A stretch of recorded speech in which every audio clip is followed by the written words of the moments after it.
Bon, la synthèse est toujours syndicale, et c'est donc un intellectuel qui va introduire. D'abord, je voudrais dire merci aux organisateurs, et notamment aux organisatrices, c'est-à-dire Elsa et Christelle.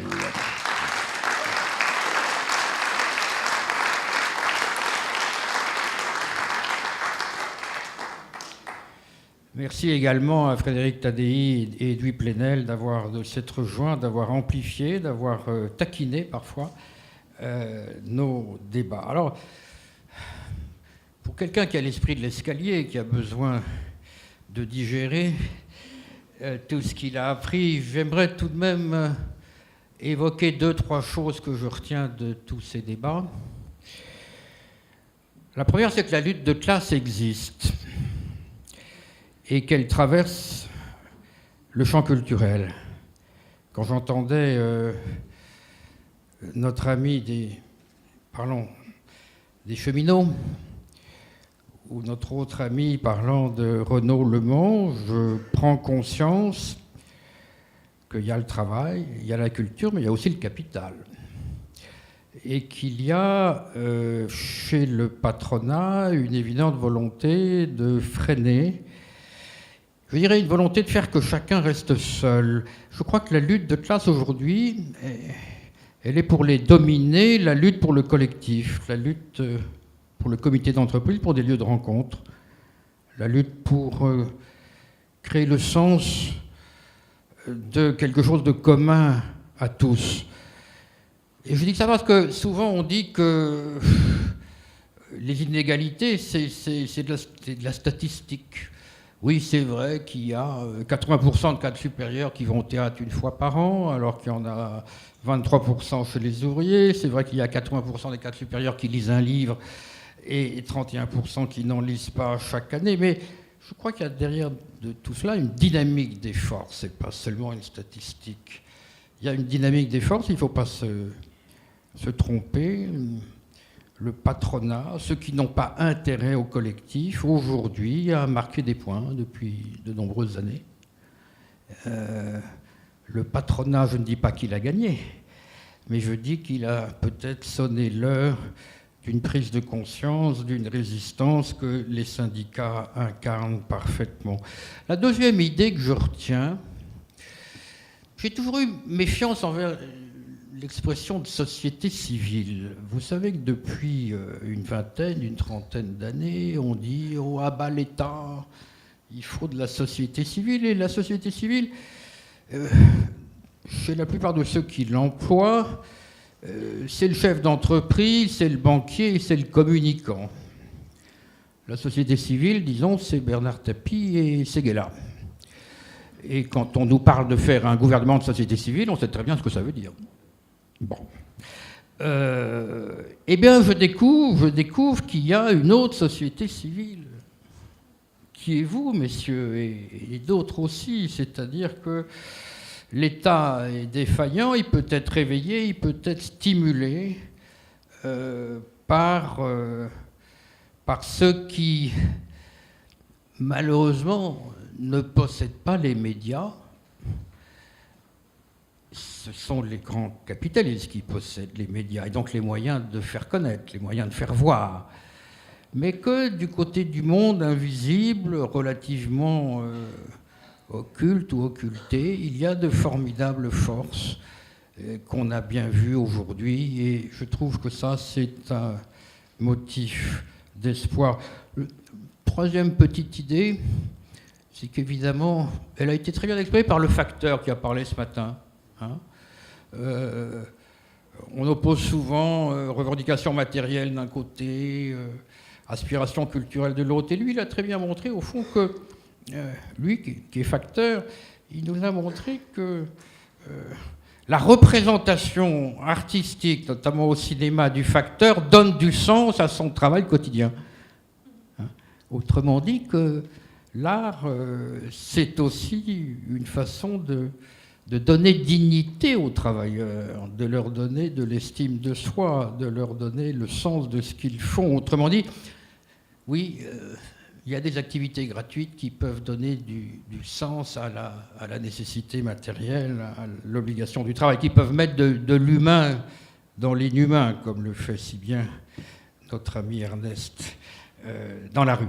Voilà. Donc tout cela me dit que, comme disait Edoui, non seulement tout n'est pas perdu, mais il y a de quoi remonter la pente. Il y a de quoi remonter la pente, et surtout si nos amis prennent la tête de cette lutte, car c'est bien d'une lutte qu'il s'agit. Je vous remercie.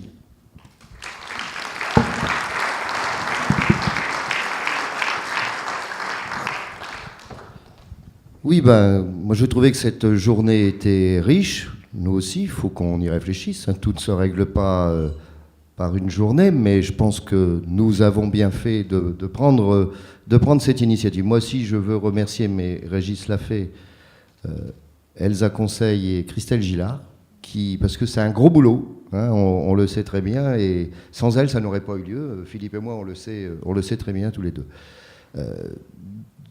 Première conclusion, j'ai envie de tirer de cette journée.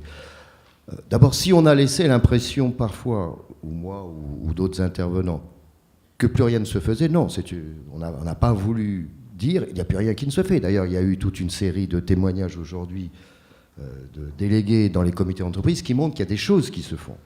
Maintenant, on est assez réaliste aussi, je crois, pour constater, et c'est l'une des raisons de cette journée aussi, qu'il y a des choses qui ne se font plus, ou des choses qui ne se font mal. C'est pas question d'incriminer je ne sais qui, c'est une logique de société, c'est une logique de système. On a parfois, c'est une phrase de Christophe Guilly, je trouve, qui est pas mal foutue, quand il dit notre modèle ne fait plus société, si modèle il y a. Voilà. Donc, question d'individualisation, le rapport au collectif, tout ça, ça intervient bien sûr de manière importante. Moi, j'ai rappelé ce matin, d'autres l'ont fait, l'esprit des bourses du travail, l'esprit de Pelloutier, mais première internationale en 1867, si ma mémoire est bonne sur la date, il y a René qui est dans la salle, il doit confirmer. C'est bon, c'est bien ça, hein, bon, j'ai un doute sur la date à un moment donné. Il y avait bien un lien entre, y compris, l'accès à la connaissance, l'accès à la culture et les luttes sociales. Donc l'émancipation, c'est un élément clé, c'est pas seulement le rôle du CE. CE, c'est un outil parmi d'autres. Hein. L'émancipation, c'est un élément clé du travail syndical, du militantisme syndical. Donc c'est à la fois par l'accès à la culture. Alors l'accès à la culture se fait, ça peut être le théâtre, ça peut être le cinéma, comme ça a été vu, ça peut être aussi, comme Nicolas Fries le disait, c'est l'artiste qui vient sur le travail, mais c'est un ensemble.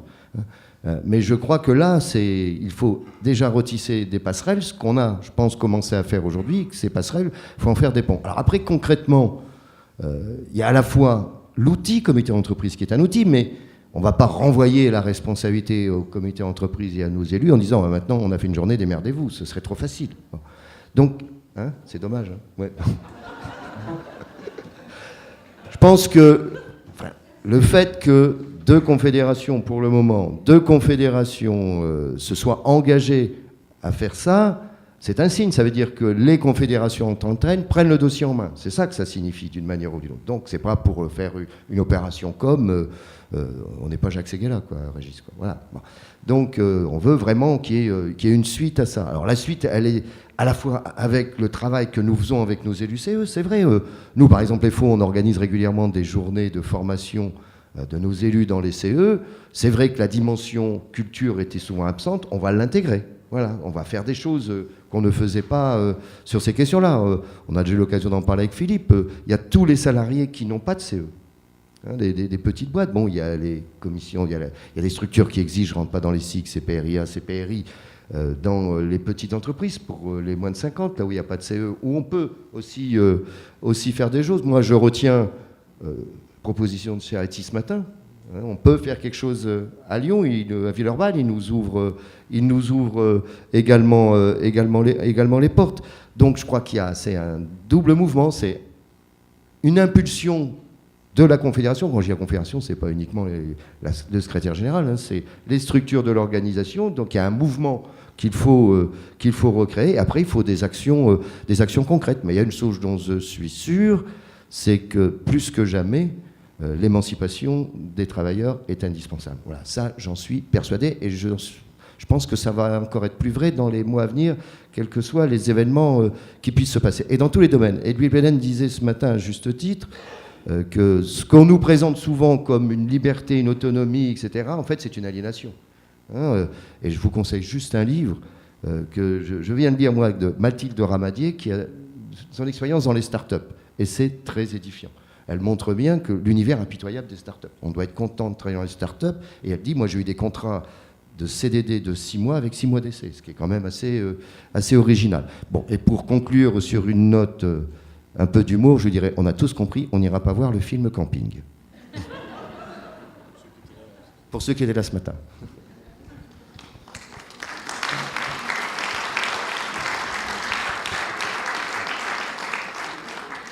Bon, bah, c'est à moi, donc je ne ferai pas de remerciements, parce que 2 fois, c'est bien déjà, hein, les filles. Non, moi, il me semble que, bon, déjà, cette initiative, elle a eu lieu. Et donc, c'est par rapport à la discussion qu'on a eue il y a 6 mois, Régis, comme quoi, quand on a une idée en tête, on peut la concrétiser, même si on est syndicaliste. Et même donc, si on est un intellectuel. Voilà. Qui est plus difficile encore. Je ne sais pas.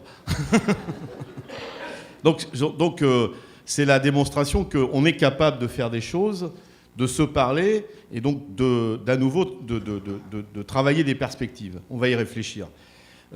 Moi, ce que je voudrais dire, c'est, premièrement, on a beaucoup fait référence au comité d'entreprise, ou en tout cas à une autre époque, on va dire ça comme ça, que beaucoup d'entre nous dans la salle n'ont pas connu d'ailleurs. Moi, je connais ce qui s'est fait, enfin j'ai connu ce qui s'est fait dans mon CE à Billancourt, il s'est fait beaucoup de choses parce qu'on me l'a raconté. L'arrivée des artistes, enfin les plus célèbres, etc. Donc il y a des choses qui ont changé dans le monde, et dans la vie au travail, et dans les entreprises. Et c'est là où on a besoin, nous les confédérations, enfin je parle pour la mienne, je ne veux pas d'ingérence, hein, Jean-Claude, c'est là où on a besoin de redonner du sens à un certain nombre de choses. Nous vivons dans une période où on est beaucoup le dos au mur. Et beaucoup de luttes, il y a beaucoup de luttes, mais beaucoup de luttes défensives, où on se bat contre la fermeture d'entreprises, contre des restructurations, les licenciements, etc., etc., pour préserver des garanties collectives, comme on l'a fait ce printemps dernier. Ces luttes, c'est l'expression de Jean-Claude, on a le nez dans le guidon et on oublie un certain nombre de choses. Et notre souci en permanence, c'est travailler à offrir des perspectives aux salariés et plus globalement aux citoyens. Et dans ces perspectives qu'on doit ouvrir ou qu'on doit offrir, les questions de la culture, de l'éducation, elles doivent être en permanence. Et donc, s'il y a quelque chose sur lequel on doit être vigilant, alors je parle pour moi, c'est toujours veiller à ce qu'on ne soit pas que sur la défensive, mais on offre des perspectives. Et dans ces perspectives, la question de la culture, de l'éducation, elle est essentielle. La deuxième chose, c'est pour Nicolas, on s'occupe du travail, nous syndicalistes. En tout cas, on essaye de s'en occuper un peu plus qu'on l'a fait. Et il y a des expériences très intéressantes. Peut-être qu'à l'apéro, Nicolas Fries peut discuter avec Fabien Gache. Il y a des expériences très intéressantes sur redonner du sens au travail et la place du travailleur dans le travail. Et c'est quelque chose qu'on essaye de faire à la CGT. Il y a un collectif qui est en place, justement pour que les salariés, les travailleurs, prennent conscience de ce qu'ils sont au travail, dans le travail et de leur place au travail. Donc on a certainement des progrès à faire, je regarde Fabien, mais en tout cas on bosse là-dessus, parce qu'on considère que c'est une de nos priorités. Par contre, comme dirait l'autre, il n'y a pas que le travail dans la vie. Il n'y a pas que le travail dans la vie. Et c'est là où on doit impulser, avec un outil qui est formidable, unique au monde, les comités d'établissement, pour que, eh bien, comme il n'y a pas que le travail dans la vie, il faut aller découvrir d'autres choses.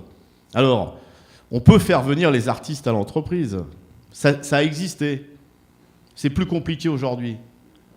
C'est plus compliqué. Déjà, pour faire rentrer un secrétaire général de Confédé dans une entreprise, c'est compliqué. Déjà. Pourtant, la loi le permet. Mais c'est déjà compliqué. tu as dû, comme moi, avoir des refus d'employeurs pour rentrer dans une entreprise. Donc, il faut regagner ça. Il faut regagner cet échange. Et l'échange, il n'est pas uniquement dans le lieu de travail des uns et pas dans le lieu de travail des autres. Il faut éveiller. Mais je disais, les comités d'entreprise sont un outil formidable. Et donc, il faut qu'on redonne aussi du sens au rôle des comités d'entreprise, comme on l'a pu le connaître, mais avec d'autres formes. On n'est pas des nostalgiques. Et je pense, y compris, qu'il faut plus articuler nos questions revendicatives avec ce besoin d'ouverture, d'ouverture à la culture, à la lecture, etc. Par exemple, la CGT propose de travailler moins, vous le savez. C'est pas valable pour tout le monde, les secrétaires généraux sont mis à part. Mais 32 heures, ça permet d'ailleurs, quand on travaille 32 heures, d'aller à la bibliothèque le vendredi après-midi, de lire le livre le week-end, pendant que les bibliothécaires font autre chose aussi, mais ne sont pas au boulot, et puis de ramener le livre le lundi, par exemple. Donc, il faut qu'on ait toujours en permanence ce souci de conjuguer nos revendications avec ce besoin d'ouverture d'esprit, de découverte, de culture. Et les comités d'entreprise sont pour ça un vecteur très important, me semble-t-il. Les expériences, et il y a encore des expériences, même s'il y en a moins, ils jouent un rôle important. Le problème, c'est que, comme je l'ai dit ce matin, ils sont attaqués, peu défendus, à part par les syndicalistes ou les salariés. Il y a une méconnaissance du rôle des comités d'entreprise et de la place qui le consiste. Je le disais à table à Régis, moi je suis dans un établissement où il y a beaucoup de Japonais, c'est le mariage Renault-Nissan. Le Japonais est fan du comité d'établissement. Ils disent, mais c'est magnifique ce que vous avez en France. Alors je leur dis, oui, mais il ne faut pas travailler 55 heures par semaine pour aller au comité d'établissement. Mais on crée des liens. Eux, ils découvrent des choses admirables. Donc, les comités d'établissement ont un rôle essentiel. Ils sont attaqués, il faut les défendre. Il faut les défendre. L'investissement, en tout cas, ce que mettent les patrons en termes d'argent dans les comités d'établissement, ce n'est pas une charge. C'est un investissement pour les salariés, pour le bien-être des salariés et forcément pour le bien de l'entreprise. Quand je vois les attaques contre la CCAS, contre les cheminots avec les restructurations, il y a besoin d'une mobilisation pour redonner du sens au comité d'entreprise. Et on n'est pas des égoïstes ou des gens qui défendent leur précaré. Il faut qu'on se soucie de ces salariés, 1 sur 2, qui n'ont pas, en plus d'avoir souvent des salaires les plus bas, la chance, parce que la loi ne le permet pas, d'avoir accès à des comités d'entreprise. Là, je pense qu'on doit travailler ensemble pour que les patrons payent un peu, mais payent pour que tout le monde du travail, précaire, intérimaire, ce que disait Fabien, c'est essentiel, puisse avoir accès à ces outils que sont les comités d'entreprise. Voilà, ça nous donne des perspectives de boulot. Je pense faut qu'on y réfléchisse en termes de prolongement de cette journée. Moi, il me semble qu'il y a besoin d'avoir ce type d'initiative dans des territoires, en région, pour avoir plus de proximité avec les lieux de culture, les théâtres, les bibliothèques, etc., etc., de façon à ce que cette journée, elle ne reste pas sans lendemain, ou alors qu'on nous traite d'ici quelques mois d'une élite syndicale et culturelle, mais bien que ça devienne, ça soit pris le plus largement possible. Et donc, ça nous offre, en tout cas, moi, en ce qui me concerne à la CGT, des pistes de travail. On a déjà des projets, mais je ne vais pas vous le dire, sinon Maï va copier. Donc, mais on a déjà des projets en tête sur un certain nombre de choses pour renouer ces liens. En tout cas, moi, je suis très optimiste. Merci.